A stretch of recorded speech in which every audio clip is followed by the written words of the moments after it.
వారు మీలో కొందరిని సంపుదురు. నా నిమిత్తము మీరు మనుషులందరూ మేలు చేశాడు, ఆయన కీడును అనుభవించాడు. అది దేవునికి ఇష్టము, దేవునికి హితము. దేవునికి హితమైనప్పుడు నువ్వెందుకయ్యా దేవునికి హిత? అదే అందరూ ఐక్యతగా ఉండి శాంతికి ఒక పెద్ద మీటింగ్ పెట్టి ఆ శాంతి గురించి, క్రీస్తు గురించి, అపోస్తుల గురించి చెప్పండి. దేవుడు ఎంతగా సంతోషం. నీ పక్కనున్న నీ సహోదరునే ప్రేమించడం చేతగానప్పుడు ఆత్మగా ఉన్న దేవుడు ఎక్కడో పరలోకంలో ఉంటే ఆయన్ని ప్రేమిస్తున్నావంటే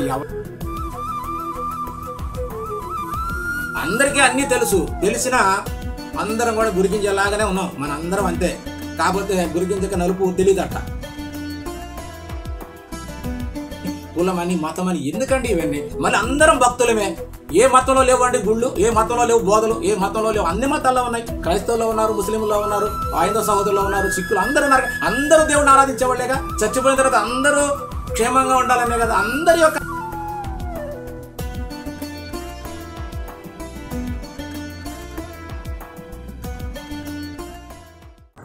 సకల ఆశీర్వాదములకు కారణభూతుడైనటువంటి దేవునికి, మన ప్రభు అయినటువంటి యేసుక్రీస్తు యొక్క తండ్రి అయిన దేవునికి వేలాది స్తుతులు స్తోత్రములు. ఈ దినము మరి కొన్ని మాటలు లేఖనాల నుంచి ధ్యానిద్దాం. మరి మీ అందరికీ కూడా వందనాలు. అయితే సోషల్ మీడియాలో మరి ప్రవీణ్ పగడాల బ్రదర్ ఇప్పుడు చనిపోయి దగ్గర 18 రోజులు అవుతున్నా కూడా ఇంకా దాని మీద మీడియాలో మిస్టరీగానే అనేక మంది క్రైస్తవులు మాట్లాడుతూ చూస్తున్నాము.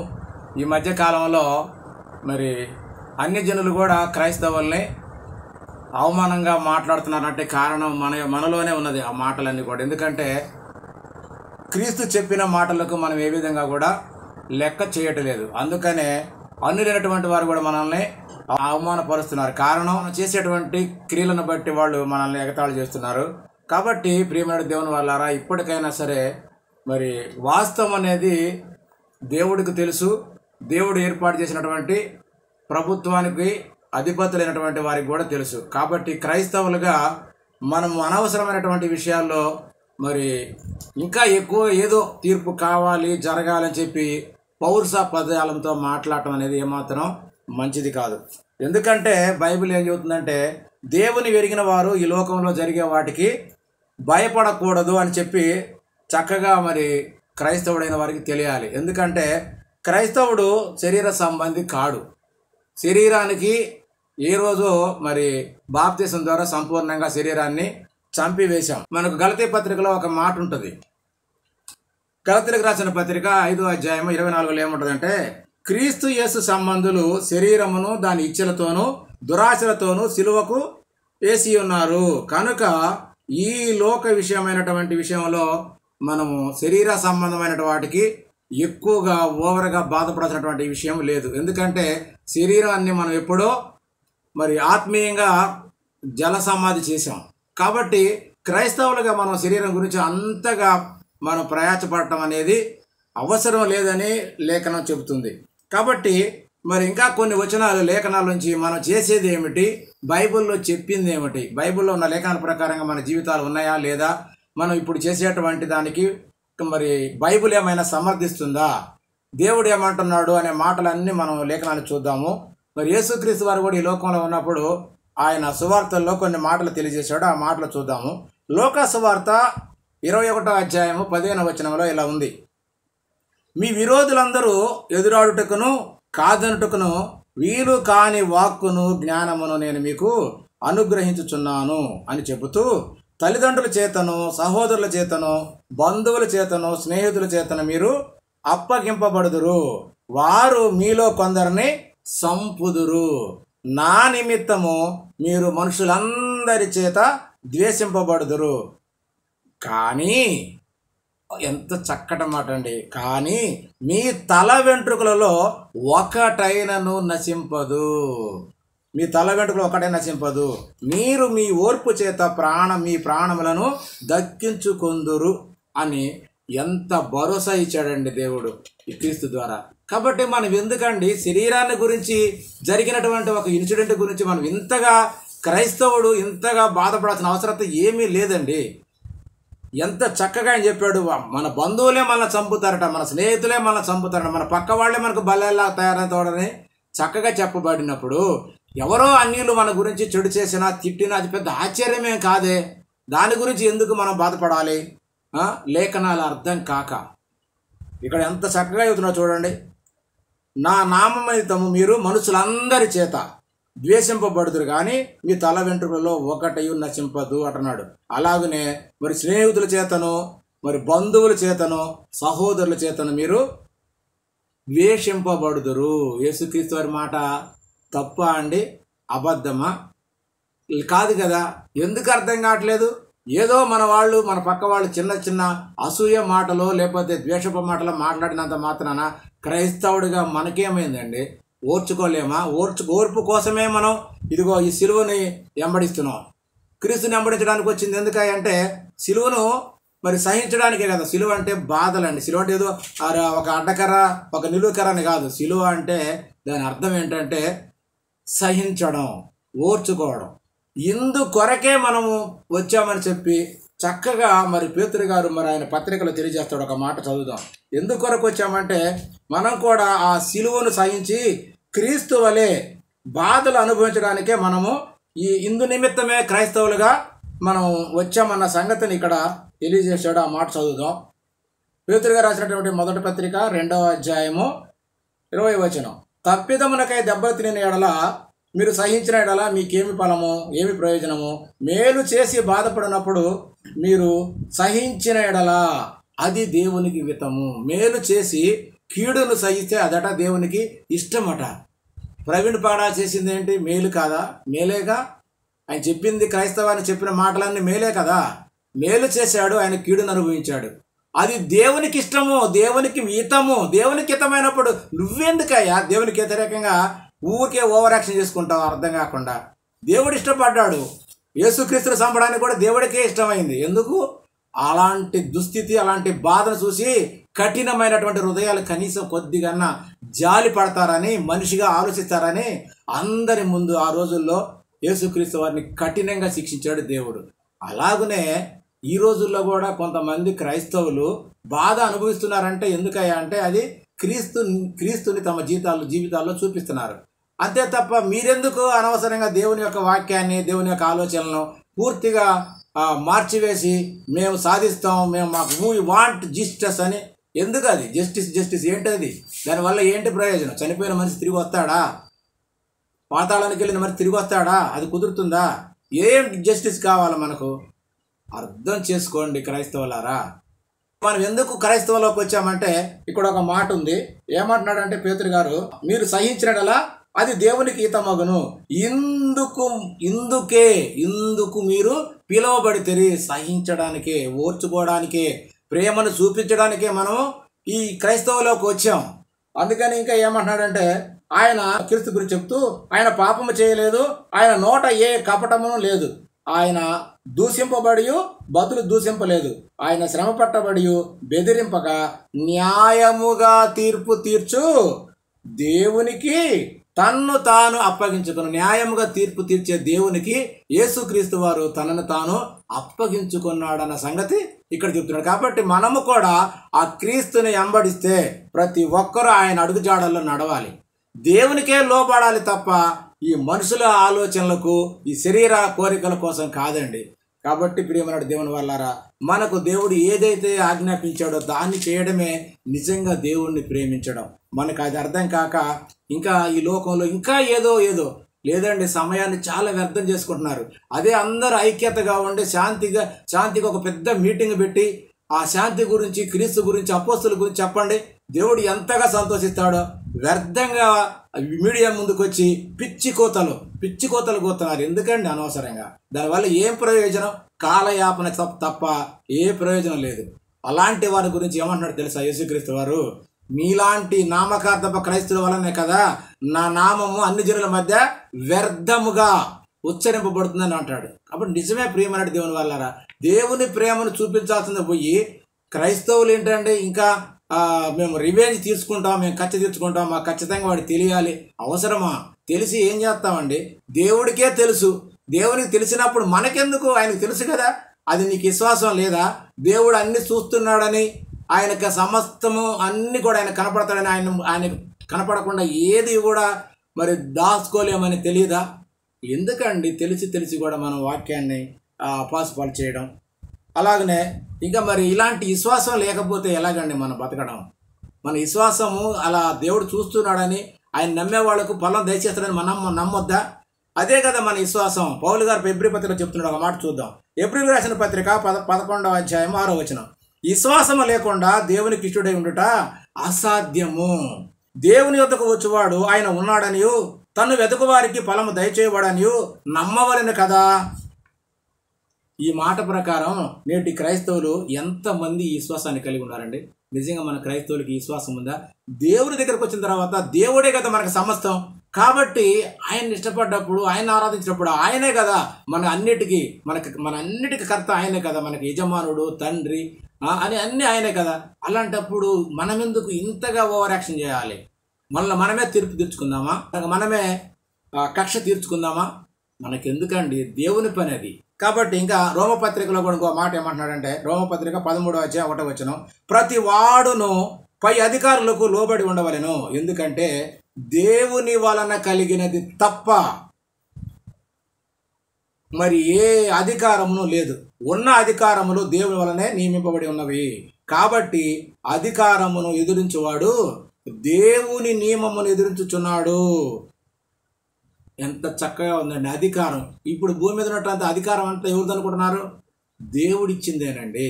కాబట్టి అధికారం ఎదిరించేవాడు దేవుని నియమమును ఎదిరించుచున్నాడు. ఎదిరించేవాడు తన మీదకే తాను శిక్ష తెచ్చుకుంటున్నాడు. తన మీదకే అంటే ఎవరైతే గవర్నమెంట్ వారు వేసినటువంటి నియమాలను, ఉత్తర్వులను మరి బేఖాతరు చేస్తారో వాళ్ళు ఖచ్చితంగా శిక్షార్హులే అన్న సంగతి బైబిల్ కూడా చెప్తుందండి.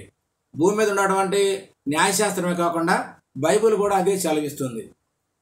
ఎందుకంటే మరి ఎదురించువాడట తమ మీదికి తామే శిక్ష తెచ్చుకుందురు. కాబట్టి మనము ద్వేషించడం కన్నా ప్రేమించడమే మనకు బైబిల్ నేర్పుతుందండి. కాబట్టి చేతనైతే ప్రేమిద్దాం. ఇంకా ఏమన్నాడంటే 13వ అధ్యాయం 8లో ఒక మాట అంటున్నాడు పౌలు గారు, ఒకరినొకడు ప్రేమించుట విషయంలో తప్ప మరి ఏమీ ఎవరికి అచ్చి ఉండవద్దు. పొరుగువాన్ని ప్రేమించువాడే ధర్మశాస్త్రమును నెరవేర్చేవాడు. నిజమైన క్రైస్తవుడు అంతేనండి. పొరుగువారిని ప్రేమించేవాడే నిజమైన క్రైస్తవుడు. నిజంగా దేవుని యొక్క ధర్మశాస్త్రాన్ని నెరవేర్చేవాడు ఎవరయ్యా అంటే ప్రేమ కలిగిన వాడే. ఈ మాటలు అర్థం కావడం లేదు కదా మనకు.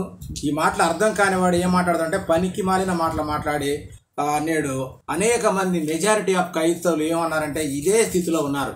ఏంది మరి బైబిల్ గ్రంథంలో దేవునిని కానీ లేకపోతే క్రీస్తును మరి ప్రేమించే వారికి కొన్ని నియమ నిబంధనలు ఉన్నాయి కదా.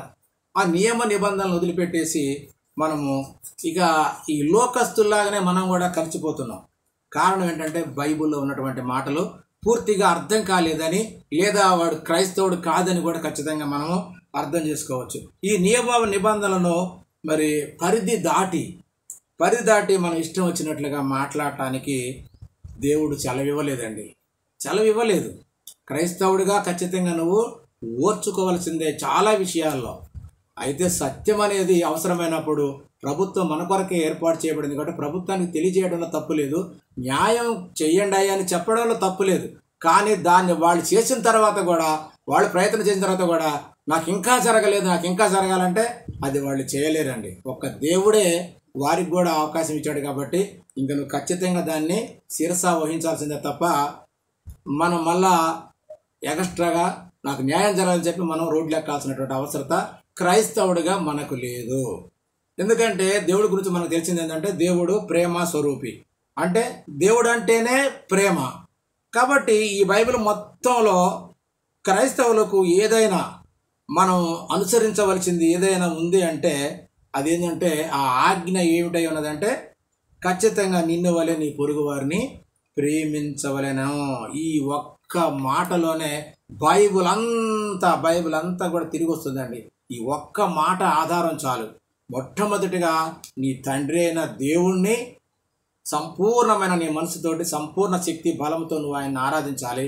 రెండవది సమస్తమునకు ఆధారమైంది నిన్ను వలె నీ పొరుగు వారిని ప్రేమించడం. ఒక్క మాటలో ఈ బైబిల్ మొత్తం కూడా సంపూర్ణమైంది. ఈ ఒక్క మాట చాలండి. నువ్వు ప్రేమించగలిగితే ఖచ్చితంగా నువ్వు దేవుని మాట విన్నట్టే. నీ సహోదరుడిని ప్రేమించకపోతే దేవుడిని ప్రేమిస్తున్నది అబద్ధం. అబద్ధం చెబుతున్నాను. నాకు దేవుడు అంటే ప్రేమ, నాకు దేవుడు తెలుసు, నేను దేవుడిని అమ్మడిస్తున్నా, నేను దేవుని ప్రార్థన చేస్తుంటే అబద్ధం. ఎందుకు? నీ పక్కనున్న నీ సహోదరునే ప్రేమించడం చేతగానప్పుడు ఆత్మగా ఉన్న దేవుడు ఎక్కడో పరలోకంలో ఉంటే ఆయన్ని ప్రేమిస్తున్నావంటే ఎవడు నమ్ముతాడయ్యా? మొట్టమొదట నీ సహోదరుని ప్రేమించు. దేవునికి నైవేద్యాలు బలులు అర్పించడం కాదు, మొట్టమొదట నీ సహోదరునితోటి సఖ్యతగా ఉండు, అప్పుడు వచ్చి నాకు బలు అర్పించమంటాడు ఆయన. కాబట్టి ప్రియ సహోదరులారా, క్రైస్తవ్యాన్ని పూర్తిగా ఆభాసు పాలు చేస్తున్నారు. ఎందుకయ్యా? బైబిల్లో ఉన్నటువంటి మాటలు మనకు అర్థం కాకనా, లేకుంటే సాతానుకు అనుకూలంగా మీరు కూడా మారిపోయారా? ఎందుకు అలా చేస్తున్నారు? కాబట్టి ఒక మాట చూద్దాము.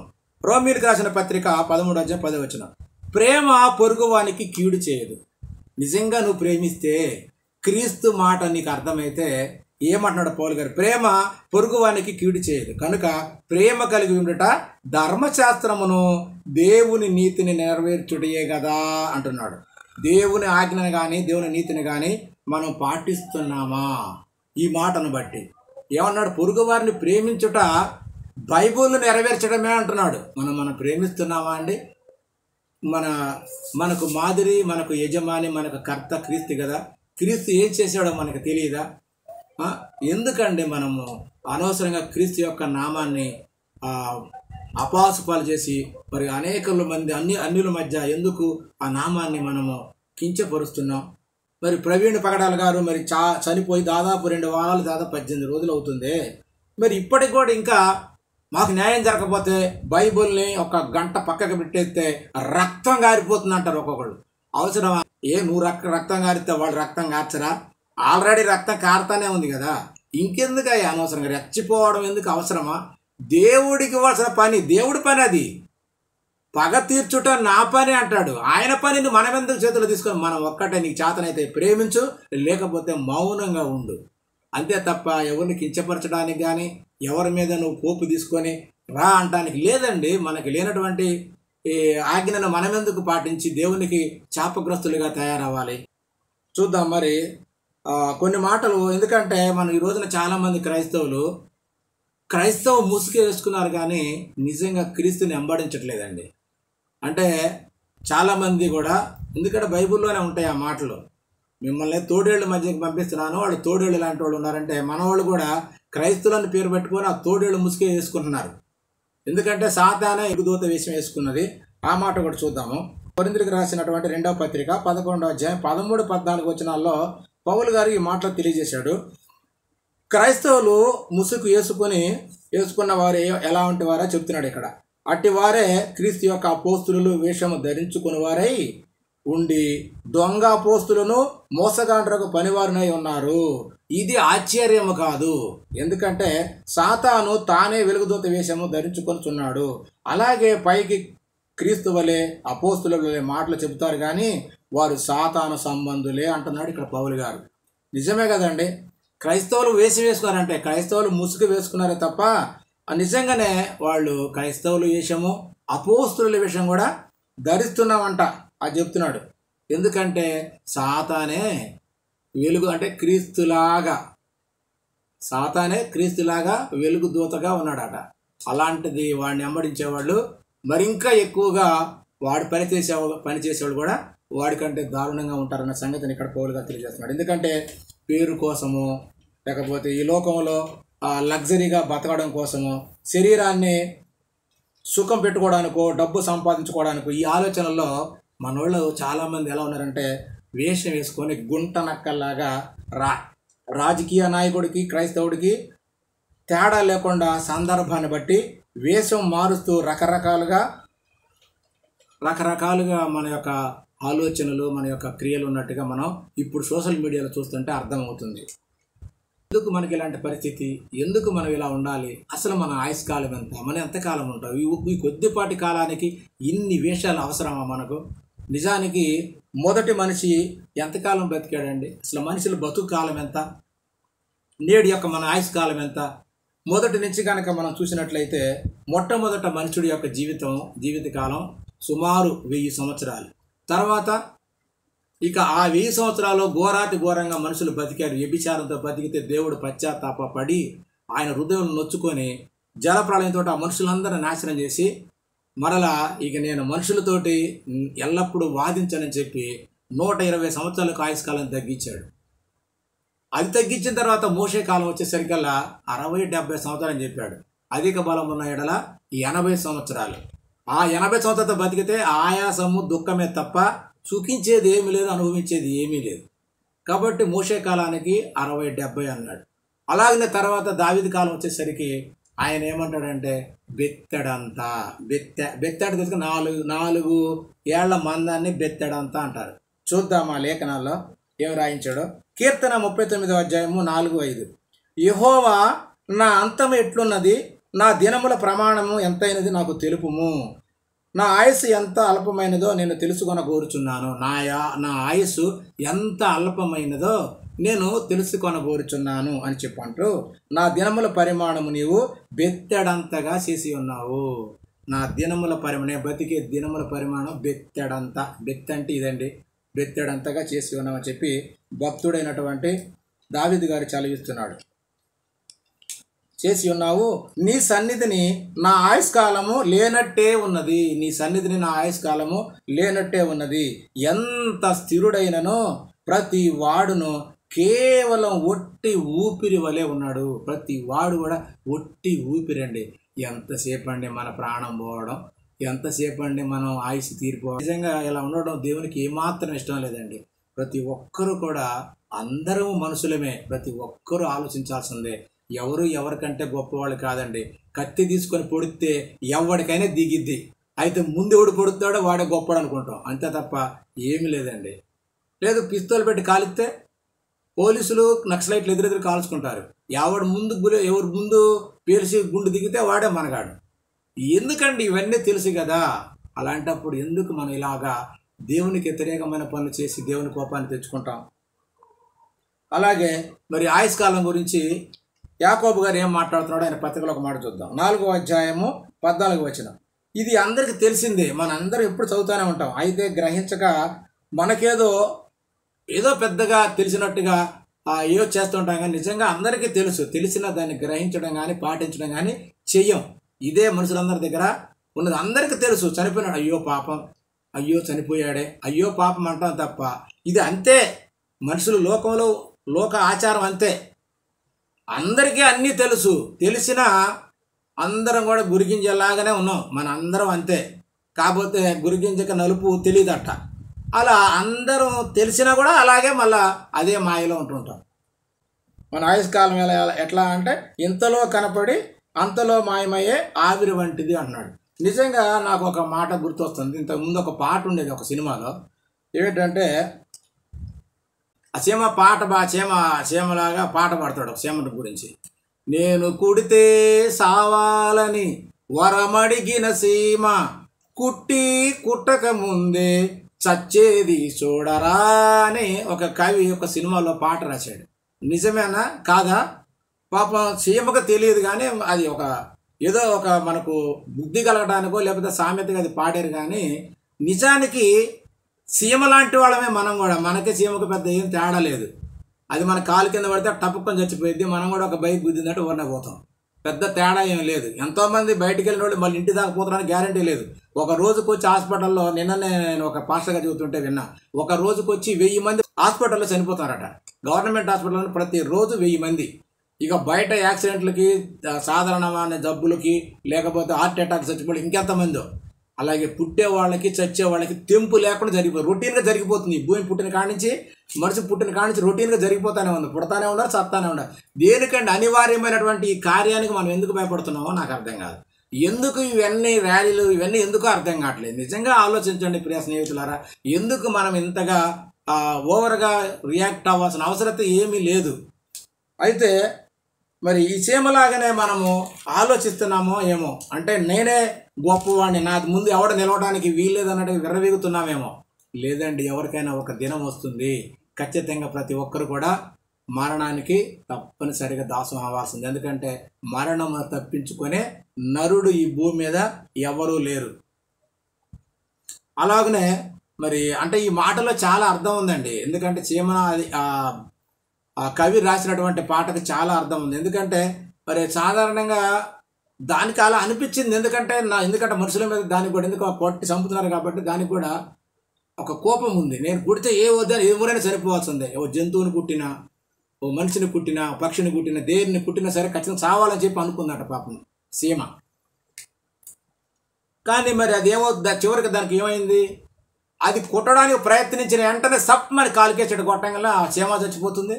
మన కాలు కత్తెక్కుతే దెబ్బ కూడా తగులుతుంది. కరెక్టే కదా. కాబట్టి అలా మనుషులందరూ అలా ఆలోచనలు ఉన్నారండి. ఎవరైనా ఒకటే కదా. పిస్టల్ పెట్టి పేలితే గుండు తగిలితే గుండెకే తప్పమని సావడా, ఎవడైనా చస్తాడు కదా. దానికేంది గొప్ప. కాకపోతే ఎవడు ముందు పేలిస్తే వాడు గొప్ప అనుకుంటే మన తెలివి సీమలాగానే ఉంటుంది. అదే వాడు ముందు పేలితే నీ పైన అవుట్ అవుతుందిగా. అర్థం కదా మనకి. అంతేనండి, చీమ లాంటి బతుకులే మనవి కూడా. మన కోరిక ఏంటంటే ఇలా రాజ్యాన్ని నేనే ఎక్కువ సంవత్సరాలు పరిపాలించాలి, నేనే అందరికి గొప్పవాడిగా ఉండాలి, నేను చెబితే ఇలాంటి వాళ్ళు చరిత్రలో ఎంతోమంది పుట్టారు పోయారు.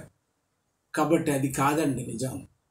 ప్రతి ఒక్కరు కూడా ప్రేమ కలిగి ఉండడమే గొప్ప విషయం చెప్పి దేవుడు చెప్పాడు తప్ప ఒకరి మీద ఒకరు జంతువుల్లాగా పశుప్రాయుల్లాగా తయారయ్యి చంపుకోవడానికి కాదండి మనం పుట్టింది. ఎందుకు పుట్టామంటే ఆ దేవుని పిల్లలుగా బతికి మరొక జీవితం ఉంది. ఈ లోక జీవితంలో మన కథ ముగిస్తుంది అనుకోక బాకండి. ఇంకా రాబోయేటువంటి అసలైన జీవితం ఇక్కడ చనిపోయిన తర్వాతనే ఇంకో మరొక జీవితం ఉంది. చనిపోయిన తర్వాత నీ ఆత్మ క్షేమంగా దేవుని దగ్గర ఉండాలనా, లేదా నరకంలో పడి కోట్ల సంవత్సరాలు అగ్ని గుండంలో మండిపోవాలా అనేది తర్వాత జరిగేటువంటిది. అసలైంది మనం ఇక్కడ బతుకంతా కూడా అక్కడొచ్చే స్థానాన్ని నిర్ణయిస్తుంది. రేపు పొద్దున చనిపోయిన తర్వాత దేవుని దగ్గర క్షేమంగా ఉండాలా, నరకంలో పడాలా అనేది ఇక్కడ నీకు ఇచ్చినటువంటి ఆయుష్ కాలంలోనే దేవుడు పరీక్ష పెడుతున్నాడు. ఈ పరీక్షలో నువ్వు నెగ్గాలని ప్రయత్నం చేయాలి. కష్టమైన నష్టమైన దేవుని ఇష్టాన్ని నెరవేర్చాలి, దేవుని ఇష్ట ప్రకారంగా బతకాలని ఆ ఒక్కటి పెట్టుకో, నువ్వు రక్షించబడతావు. అది దేవుడు క్రీస్తు ద్వారా నీకు చూపించినటువంటి మార్గం. ఆ మార్గంలో నడిస్తే నీకు క్షేమము, నాకు క్షేమము. అంతేగాని ఒకరిని చంపుకోవటం, ఒకరిని ద్వేషించుకోవటం, ఒకరిని విమర్శించుకోవటం, ఆ మతం గొప్పదని వాడు, ఈ మతం గొప్పదని వీడు, ఆ ప్రాంతం వాడని వీడు, ఈ ప్రాంతం వాడని వాడు, భాష అని, కులమని, మతమని, ఎందుకండి ఇవన్నీ? మళ్ళీ అందరం భక్తులమే. ఏ మతంలో లేవు అండి గుళ్ళు, ఏ మతంలో లేవు బోధలు, ఏ మతంలో లేవు, అన్ని మతాల్లో ఉన్నాయి. క్రైస్తవుల్లో ఉన్నారు, ముస్లింల్లో ఉన్నారు, హైందవ సహోదరుల్లో ఉన్నారు, సిక్కులు అందరూ ఉన్నారు. అందరూ దేవుడిని ఆరాధించేవాళ్ళేగా. చచ్చిపోయిన తర్వాత అందరూ క్షేమంగా ఉండాలనే కదా. అందరి యొక్క ఆలోచన ఒకటే అయినప్పుడు, అందరి దేవుడు ఒకటే అయినప్పుడు ఎందుకండి మనలో ఇన్ని భేదాలు, వైషమ్యాలు? చదువులు చదువుతున్నామే, పెద్ద పెద్ద చదువులు చదువుతున్నామే, ఏమైపోతున్నాయి? ఈ లోక జ్ఞానం అంతా ఏమైపోతుంది? లోక జ్ఞానం అంతా నిజంగా దేవుడు చెప్పినట్టుగా వెర్రితనం అయిపోతుందేమో. ఎక్కువగా చదువుకున్నాడట ఎర్రోడు అవుతున్నాడు. ఎందుకంటే వాడు సైన్స్ ప్రకారంగా దేవుడు లేడంటాడు వాడు. ఎందుకంటే చదువు ఎక్కువైపోయింది కాబట్టి వాడు కంటితో చూస్తేనే నమ్ముతాడు. కాబట్టి సైన్స్ వాళ్ళు కనుక జ్ఞానం ఎక్కువైపోయింది. ఎందుకంటే చంద్రమండలానికి రాకెట్లు పోయి ఆమె మన 9 నెలలు ఉన్నదట చంద్రమండలంలో. ఇంత జ్ఞానం ఉన్న కనుకనే మనిషి వెర్రోళ్ళలాగా పిచ్చోళ్ళలాగా తయారవుతున్నాడు. కాబట్టి మరి మనము మనిషి ఆలోచనలు ఎత్తులు ఇలాగ ఉన్నాయంటే నిజంగా ఎంత అమాయకంగా మనం బతుకుతున్నామో మనమే ఆలోచించాలి. ఎందుకంటే అధికారము, డబ్బు, హోదా మరి దేవుడు మనకి ఇస్తే దాన్ని మనం ఏదో కొంతమంది అన్ని అధికారాన్ని, డబ్బు, హోదా అన్ని ఇస్తే ఒక్కొక్కళ్ళు దుర్వినియోగం చేసుకుంటారండి. మనకు తెలుసు. మరి మొట్టమొదట మన జస్ట్ అధికారాన్ని కనుక మనం చూసినట్లయితే జగన్ గారు గత సంవత్సరానికి ముందు ఆయన ముఖ్యమంత్రి. అధికారము, డబ్బు, హోదా మొత్తం ఆయన చేతిలో దేవుడు పెడితే, ఒక రాష్ట్రం మొత్తం ఆయన చేతిలో పెడితే ఆయన ఇష్టం వచ్చినట్టు చేసేసాడండి. రాజధానిని ఆ ప్రజల్ని ఇబ్బంది పెట్టాడు, పోలవరాన్ని ఆపేశాడు, అక్కడికెక్కడికో వైజాగ్ వెళ్ళి అదేదో కొండని బోడిగుండు కొట్టేసి అక్కడేదో ఆయనకు అవసరమైనటువంటి ప్యాలెస్లా కట్టుకున్నాడు. ఇందుకోసం ఆయన అధికారం ఇచ్చింది. ఎందుకని అధికారం ఇచ్చింది? చివరికి పాపం 3 సార్లు ముఖ్యమంత్రి అటువంటి చంద్రబాబును కూడా తీసుకెళ్లి జైల్లో పడేస్తే 52 రోజులు జైల్లో ఉండి చీమలో దోమలు కుట్టించుకొని పాపం హాస్పిటల్కి వచ్చాడు ఆయన. మళ్ళీ ఆయన మరి పాపం జగన్ గారు అనుకుని ఉండొచ్చు, నాకు ఈ సీటు శాశ్వతం అనుకున్నాడేమో. ఇష్టం వచ్చినట్టు చేశాడు. ఎంతకాలం అండి మనిషి యొక్క జీవితాన్ని తల్లకిందులు చేయడానికి దేవుడు? మనంగా చేసేది మనం చేసామనుకుంటున్నాం తప్ప మనందరి వెనకమాల ఉన్న శక్తి ఇంకొక ఆయన ఉన్నాడు. ఆయన చేయాలి తప్ప మనుషులు ఎవరు చేయలేరు. కాబట్టి మనం ఏం చేస్తున్నాం అనేది ఖచ్చితంగా ఇవన్నీ దేవుడు చూస్తున్నాడన్న సంగతి, దేవుడికి తెలుసన్న సంగతి కాస్త స్పృహలో ఉండండి. ఆ స్పృహ ఉంటే ఖచ్చితంగా జాగ్రత్త కలిగి ఉంటాం. ఇంకా ఏమంటున్నాడంటే పిల్లి కూడా అలాగే అనుకుంటుందంట. పిల్లి కళ్ళు మూసుకొని నన్ను ఎవరు చూడలేదులే అనుకుంటుందట. అది కళ్ళు మూసుకుంటే మనకు కళ్ళు లేవా? అలాగనే మనం ఏది చేసినా దేవుడు చూస్తాడన్న సంగతి ఖచ్చితంగా మనకు అర్థం కావాలి. పిల్లిలాగానో లేకపోతే సీమలాగా అనుకుంటే కుదరదు. ఎందుకంటే ఆ జంతువులకి మనకు కూడా ఏమి తేడా లేదట. అవి ఎలా చనిపోతే మనం కూడా అలాగే చనిపోతాం. అవి ఎట్ట మట్టికి వెళ్తాయి, అవి మనం కూడా అలాగే మట్టికి వెళ్తాం. అందరం మట్టిలో నుంచి వచ్చి అందరం అన్ని ప్రాణులు మట్టిలోనే కలిసిపోతాయి. ఒక మాట చూద్దాం. అది ప్రసంగి గ్రంథము 3వ అధ్యాయం 18-19 వచనాలు. నరులు మృగముల వంటి వారే అని తెలుసుకున్నట్లట దేవుడు వారిని విమర్శించినట్లును ఇలాగ జరుగుతున్నదని చెప్పి ఆయన అంటూ, నరులకు సంభవించినది ఏదో అదే మృగములకును జరుగుతున్నది, వాటికిని కలుగు గతి ఒక్కటే, నరులు చచ్చినట్లు మృగములను చచ్చును, సకల జీవులకు ఒక్కటే ప్రాణం ఒక్కటేనండి. ఎవరినైనా కట్ చేసి రక్తాన్ని తీసేస్తే ఎవరైనా చచ్చిపోవాల్సింది. అది పక్షి అయినా, జంతువు అయినా, మనిషి అయినా ఎవరైనా సరే చనిపోవాల్సిందే. అంటే మనుషులందరికీ రక్తమే ప్రాణము. అంటే శరీరం రకరకాలుగా ఉండొచ్చు, కానీ రక్తం అయితే మాత్రం ఆ మనిషికి కానీ జంతువుకి కానీ అందరికీ ఒకటే విధమైనటువంటి రక్తం అన్న సంగతి ఇక్కడ మరి ప్రసంగి గారు తెలియజేశాడు. ఇంకా చూద్దాం. ఇది క్రైస్తవులకు తెలిసిన విషయమేనండి. ఇవన్నీ క్రైస్తవులకు తెలిసిన విషయాలే. అయితే మరి మనకు తెలియాల్సింది ఏంటంటే, ఇంకా ప్రవీణ్ ప్రగడాల గారి యొక్క విషయంలో ఎక్కువ చేస్తున్నామంటే నిజంగా దేవునికి వ్యతిరేకంగా వెళ్తున్నాం, నిజంగా పాపం అవుతుందండి. ఇంకా ఎక్కువగా చేస్తే నిజంగా మనం, ఎందుకంటే విస్తారంగా మాట్లాడితే పాపమే వస్తుంది, మన నోట్లో నుంచి పాపపు మాటలే వస్తాయి. కాబట్టి తగ్గించుకోవడం మంచిదండి క్రైస్తవులు, ఇంకా వదిలేయడం మంచిది. ఇంకా న్యాయం కావాలి చెప్పి మనము వదిలిపెట్టకుండా మాకు ఇంకా వీ వాంట్ జస్టిస్ అంటే ఏముంటుందండి? ఎందుకు? మనకి దేవుడి పని కదా అది. చూద్దాం దేవుని మాటలు ఎలా ఉన్నాయో. దేవుడు అన్ని చూస్తున్నాడు అనే సంగతి మనకు తెలుసు కాబట్టి ఆ మాట చూద్దాం. కీర్తన గ్రంథం 11వ అధ్యాయం 4వ వచనం. యెహోవా తన పరిశుద్ధాలయంలో ఉన్నాడు, యెహోవా సింహాసనం ఆకాశమందు ఉన్నది, ఆయన నరులను కన్నులారా చూచుచున్నాడు. దేవుడు చూస్తున్నాడు అండి, అందరిని జరిగేదంతా చూస్తున్నాడు. దేవుడు కన్నులారా చూచుచున్నాడు, తన కన్ను దృష్టి చేత ఆయన వారిని పరిశీలించుచున్నాడు. తన కన్ను దృష్టి చేత మనలందరినీ పరిశీలన చేస్తున్నాడు అన్న సంగతి ఇక్కడ భక్తుడు రాశాడు. అలాగే మరి యోబు గ్రంథంలో ఒక మాట ఉందండి, 12వ అధ్యాయము 10వ వచనం. జీవరాశుల ప్రాణమును మనుషులందరి ఆత్మలను ఆయన వశములో ఉన్నాయి. జీవరాశుల ప్రాణాలు మనుషులు అందరి ఆత్మలు, మనుషులందరి అండి, కులంతో పని లేదు, అందరూ ఒక్కటే. మనిషి అయితే వాడికున్న ఆత్మ దేవునిదే కాబట్టి ఆ ఆత్మలన్నీ కూడా దేవుని ఆధీనంలో ఉన్నాయి. దేవునికి నీవు నేను పేరు పెట్టుకున్నాం మేము, ఆయనకి ఇంక వేరే పేరే లేదు, దేవుడే ఆయన పేరు. యోబు గ్రంథం 34వ అధ్యాయము 19వ వచనం. రాజుల ఎడలను పక్షపాతము చూపని వాడితోనూ, బీదల కన్నా ధనము గల వారిని ఎక్కువగా చూడని వారితోనూ అలాగు పలుకుట తగునా అంటున్నాడు. వాళ్ళందరూ కూడా ఆయన నిర్మించిన వారే కారా, దేవుడు నిర్మించిన వారు కారా, మనుషులందరూ అనే సంగతిని ఇక్కడ యోబు గారు తెలియజేస్తున్నాడు. అలాగే రోమపత్రిక 3:29లో కూడా దేవుడు క్రైస్తవులకే దేవుడా అండి, మిగిలిన వాళ్లకు దేవుడు కాడా? చూద్దాం. ఆయన రోమపత్రిక 3:29 ఏమంటున్నాడు? దేవుడు క్రైస్తవులకు మాత్రమే దేవుడా, అన్య జనులకు దేవుడు కాడా? అవును, అన్య జనులకును దేవుడే, దేవుడు ఒక్కడే, మనుషులందరికీ ఒక్కడే దేవుడు అండి. మనిషికి కులానికి ఒక దేవుడు, మతానికి ఒక దేవుడు, ప్రాంతానికి ఒక దేవుడు లేడండి. అర్థం లేని పిచ్చి వాళ్ళు మాత్రం ఖచ్చితంగా మా దేవుడు మాకు, మీ దేవుడు మీకు అంటున్నారు, కానీ అందరికీ దేవుడు ఒక్కడేనండి. కనిపించే వాళ్ళు ఎవరు కూడా దేవుడు కాదండి. యేసుక్రీస్తు వారు కూడా దేవుడు కాదు. క్రైస్తవులకు అర్థం కాంది గొడవలకు కారణం, వీటన్నిటికీ విమర్శల కారణం ఖచ్చితంగా విశ్వాసం లేకపోవడమే. యేసుక్రీస్తు వారు దేవుడు కుమారుడిని ప్రకటించకుండా యేసుక్రీస్తు వారు దేవుడు అనడం వలనే ఇన్ని సమస్యలు వస్తున్నాయి. ఎందుకంటే కనిపించిన వాళ్ళు ఎవరు దేవుడు కారండి, ఎవరు దేవుడు కాదు. కనిపించారా? ఖచ్చితంగా వాళ్ళు దేవుడు కాదు. దేవుడు ఒకటే, ఆయన్ని ఎవరు చూడలేరు. ఆయన సర్వశక్తి, ఆయన చూస్తే శక్తిని చూసే కళ్ళు ఎవరికీ లేవు. శక్తిని ఒక సూర్యుని చూస్తేనే నీ కళ్ళు పేలిపోతాయి. అయితే ఆయన చేసినటువంటి సూర్యుని చూస్తేనే నీ కళ్ళు తట్టుకోలేవు. అట్లాంటిది ఆ సర్వశక్తిమంతుడిని, అలాంటి కోటి సూర్యుల కాంతి కలిగిన శక్తిని నువ్వు చూడగలవా? నువ్వు చూడలేవు. నువ్వు చూసావు అంటేనే దేవుడు కాదు. దేవుడు ఎప్పుడు కూడా తగ్గించుకోడు. నీకోసం తగ్గించుకోవాల్సిన అవసరమే లేదు. నీకోసం ఎవరినైనా పంపించి నేను రక్షిస్తాడే కానీ ఆయన తగ్గించుకొని రావాల్సిన అవసరత ఏమీ లేదు. ఈ మాత్రం కూడా తెలియక క్రైస్తవులు యేసుక్రీస్తుని దేవుడు దేవుడు దేవుడు అంటం వల్ల చాలా సమస్యలు వచ్చి పడుతున్నాయి. ఇగో ఇలాంటి సత్యం చెప్తే ఎవడు నీ జోలికి రాడయ్యా, అబద్ధం చెప్తేనే ఇవి ఇలాంటి గొడవలు వస్తాయి. ఇంకా ఏమంటున్నాడంటే యెషయా గ్రంథంలో మరి సర్వలోకానికి మరి దేవునికి ఏమని పేరు అనే మాట ఇక్కడ ఉంది, చదువుదాము. యెషయా ప్రవక్త ద్వారా దేవుడు మాట్లాడే మాట 54, యెషయా గ్రంథం 54:5. నిన్ను పుట్టించిన వాడు నీకు భర్త అయి ఉన్నాడు, సైన్యములకు అధిపతి అని ఆయనకు పేరు, ఇశ్రాయేలు యొక్క పరిశుద్ధ దేవుడు నీకు విమోచకుడు. అంటే సర్వలోకమునకు దేవుడని ఆయనకు పేరు.